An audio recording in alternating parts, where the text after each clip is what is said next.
Kuasa hukum keluarga Brigadir J, Kamarudin Simanjuntak mempertanyakan hasil kinerja yang dilakukan tim khusus bentukan Kapolri Jenderal Listio Sigit Prabowo.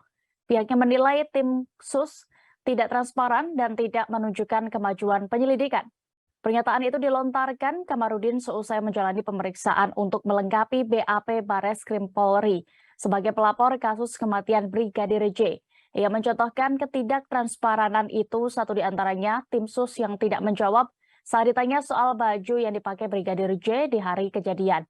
Bahkan polisi dan pihak lainnya pun dinilai Kamarudin tidak berani menjawab pertanyaan keberadaan baju tersebut. Padahal pakaian terakhir Brigadir J bisa menjadi petunjuk perihal kematiannya. Salah satu di antaranya adalah mengenai bercak darah hingga bekas luka tembakan. Namun Kamarudin menduga baju dan barang pribadi milik Brigadir J yang bisa menjadi bukti itu sudah ada di tangan pihak polisi. Pihaknya belum diberi informasi terkait itu, padahal kuasa hukum terus melakukan koordinasi dengan penyidik Polri. Kamarudin pun menyinggung sejumlah pejabat Polri yang sudah dinonaktifkan demi keobjektifan penyelidikan kasus. Presiden Joko Widodo pun juga sudah meminta Polri tidak menutup-nutupi pengungkapan kasus tersebut. Kamarudin mempertanyakan apakah masih ada yang ditakuti sehingga tidak ada yang berani menjawab terkait keberadaan barang milik Brigadir J.